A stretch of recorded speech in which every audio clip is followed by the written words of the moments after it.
Chelsea berhasil mengalahkan Southampton dengan skor 5-1 dalam lanjutan Premier League Game Week ke-14. Di awal-awal pertandingan, Chelsea nampak kewalahan dengan gaya bermain dari Southampton. Namun pada akhirnya, kualitas pemainlah yang jadi pembeda pada laga kali ini. Kemenangan manis di hari Kamis. Bagaimanakah keseruan jalannya pertandingan antara Southampton melawan Chelsea? Simak review pertandingan Southampton melawan Chelsea menurut Corner Blues Indonesia sebagai berikut.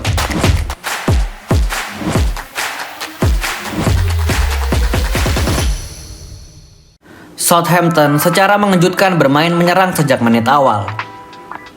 Di pertandingan yang menurut Corner Blues Indonesia, Southampton akan bermain low block, justru malah mengambil inisiatif untuk menguasai bola lalu menyerang. Bahkan di menit keempat, Southampton hampir menjebol gawang Jorgensen.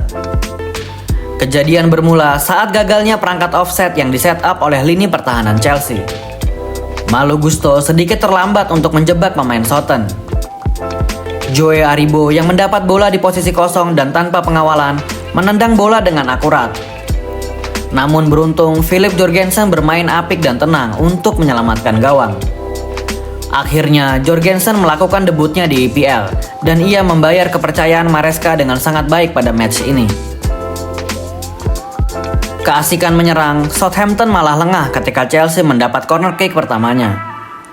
Enzo yang bertugas sebagai penendang berhasil memberi umpan yang dimanfaatkan oleh Axel Disasi. 1-0 untuk Chelsea. Kalau tidak salah, gol sundulan Disasi menjadi gol pertama set piece Chelsea pada musim ini. Sejak menunjuk Bernardo Cueva sebagai pelatih set piece, Chelsea akhirnya berhasil mencetak gol melalui corner. Tak hanya itu saja, 3 peluang emas didapat oleh Chelsea dari corner kick saat melawan Southampton. Head off untuk Bernardo Cueva atas kerja kerasnya. Semoga di pertandingan-pertandingan lain yang akan datang, gol melalui set piece akan menjadi salah satu alternatif Chelsea dalam mencetak gol. Tak lama kemudian setelah Chelsea mencetak gol, Southampton yang tetap dengan gaya bermainnya melancarkan serangan dan langsung berbuah gol penyama kedudukan. Catatan dari match ini untuk Enzo Fernandez. Ia harus membenahi aspek defensifnya karena Enzo terlalu mudah untuk dilewati oleh pemain-pemain Southampton. Bukan tidak mungkin di masa yang akan datang, tim lawan mengincar serangan melalui posisi Enzo. Kembali ke jalannya pertandingan, saat posisi skor 1-1, Southampton selalu mencoba menguasai bola dan melakukan build up dari bawah untuk menembus pertahanan Chelsea. Apes untuk Southampton karena kualitas pemainnya yang biasa-biasa saja.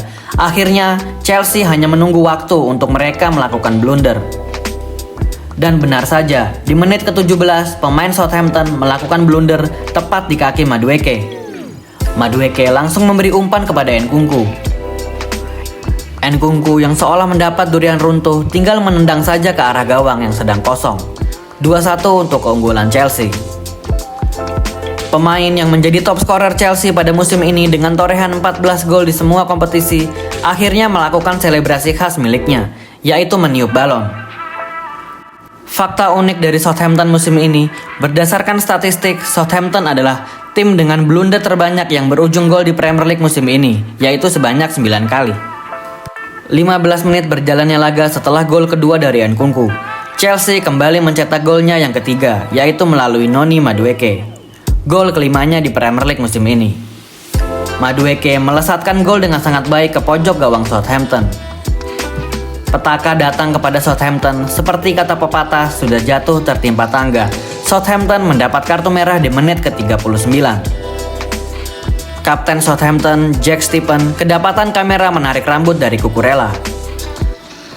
Setelah review VAR, wasit akhirnya memutuskan untuk memberinya red card. Berbanding 360 derajat ketika flashback tahun 2023. Kala itu, Cucurella jelas dijambak juga oleh pemain Spurs, Christian Romero. Namun uniknya wasit kala itu, Anthony Taylor, tidak menganggap bahwa jambakan tersebut sebagai sebuah pelanggaran. Peluit halftime babak pertama dibunyikan. Chelsea memimpin sementara dengan skor 3-1.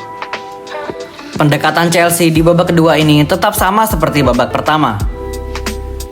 Mereka tetap melakukan pressing dengan tinggi sembari menunggu blunder dari Southampton yang meskipun bermain dengan 10 orang, sang pelatih mereka tetap mempertahankan ideologinya dengan bermain penguasaan bola. Russell Martin kemungkinan besar akan menjadi pelatih top karena gaya bermainnya yang menyerang tanpa peduli siapapun lawannya. Mau itu tim besar ataupun tim kecil, ia akan mengambil inisiatif menyerang. Jika saja komposisi pemain Southampton sedikit lebih baik dari yang sekarang, bukan tidak mungkin Chelsea akan kesulitan menghadapinya. Peluang demi peluang sebenarnya dimiliki oleh Chelsea. Akan tetapi, para pemain tak mampu memanfaatkannya dengan baik. Maresca tampak gusar dari pinggir lapangan melihat para pemainnya terlalu banyak menyia-nyiakan peluang. Terutama Noni Madueke. Bahkan Noni Madueke dikritik secara halus namun nyelekit setelah akhir pertandingan. Maresca mengatakan Noni bisa berbuat lebih banyak. Saat ia mencetak gol dan menyerang pertahanan lawan, ia merasa senang. Lalu setelah itu ia mulai sedikit menurun. Alasan ia tidak bermain adalah karena cara ia berlatih. Saat ia mencetak gol, ia harus terus berusaha mencetak gol kedua dan ketiga. Noni perlu memahami bahwa ia harus bekerja lebih keras lagi agar ia bisa menjadi jauh lebih baik.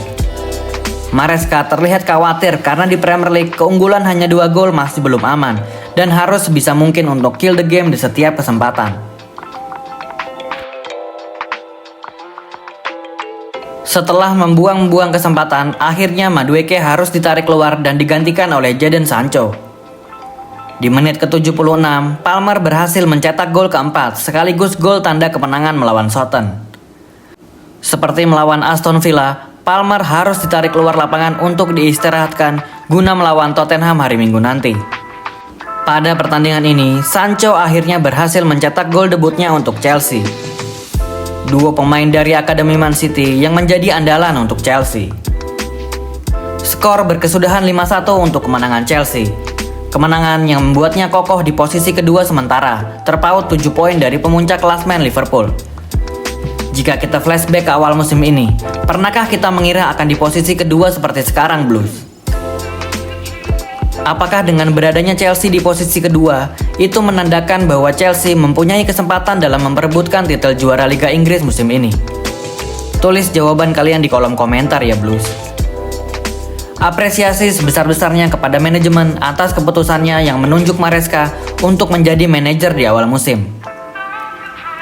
Manajemen tetap percaya kepada Maresca meskipun memiliki pengalaman yang minim sebagai manajer utama di Premier League. Namun seperti kata Maresca, pengalaman tidak bisa Anda beli di supermarket. Dan khusus untuk Maresca, terima kasih karena telah mengembalikan Chelsea ke habitatnya. Chelsea yang dulu kita kenal sudah kembali, Blues.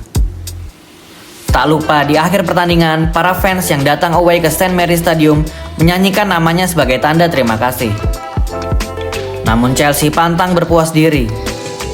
Nikmati kemenangan malam tadi, lalu alihkan fokus untuk menjalani derby di hari Minggu nanti. Thank you yang sudah menonton episode ini. Kami memohon maaf jika ada salah kata atau data. Tonton terus semua episode-episode dari channel Corner Blues Indonesia. Jangan lupa juga untuk share, like, komen, dan subscribe. See you di episode selanjutnya. Keep the blue flag flying high.